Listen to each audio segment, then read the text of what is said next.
Hi, and welcome to Adding Fractions. So the question says, work out the following question by adding the fractions and simplifying your answer. That's if the answer actually needs simplification. So let's have a look first of all. Let's start with 4 over 6, add 2 over 12. Now, first of all, let's have a look here. So the denominators are what we call the bottom numbers. The top numbers are called numerators. So the denominators, the bottom numbers, are very different. So there's 6 and 12. So if the denominator is the same, we can just add the question up. So for example, if the denominator was 4 over 6, add, let's turn that into 8. 4 over 8, add 2 over 8. It will be very simple. So you just add the top numbers. 4 add 2 is 6. And the bottom number always stays the same. That's only because the denominator is the same. But in this case, in this question, the denominators are very different, which means that now we'll have to make sure the denominators are the same. And there's a way of working this out. So let's do this from here. So first of all, 4 over 6, add 2 over 12. Now remember, we have to make sure that the denominators are the same.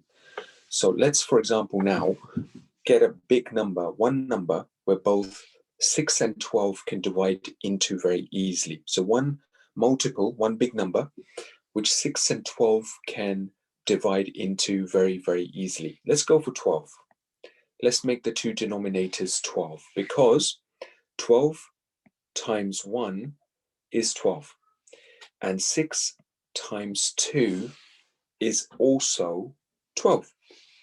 So in this case, because 6 goes into 12 twice, we multiply the top number by 2 as well. So 4 times 2 is 8. And because 12 goes into 12 once, we'll just multiply the top number 2 by 1, which gives us 2 times 1 is 2. So let's just add up these answers. So 8 add 2 is 10. And the denominator will stay the same. But we can actually simplify this question as well, the answer, sorry. So 2 goes into 10 5 times, 2 goes into 12 6 times. So the answer in this case is going to be 5 over 6. There's also a slightly different way of doing this question as well. So let me show you the second method, and you can decide which one you prefer.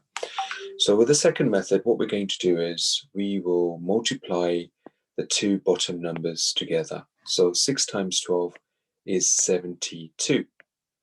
Then we're just going to multiply the numbers that are in the diagonal. So 6 times 2 is 12 plus 4 multiplied by 12 is 48. So if you add the two top numbers up, 48 add 12 gives us 60, and the bottom number denominator will stay at 72. So now we can simplify this, which takes a little bit of time compared to the first option that I showed you. So which number can divide into 60 and 72 to simplify? So let's go with 6. So 6 goes into 60 10 times, and 6 goes into 72 12 times. So we've got 10 over 12. This can be simplified further. So 2 can divide into 10 and 12. 2 goes into 10 5 times, and 2 goes into 12 6 times. So the answer again is 5 over 6. So both our answers are exactly the same, but you've got two very different techniques there of how to work out these questions. Try your best, and we'll go into much more detail in our next lesson. Thank you.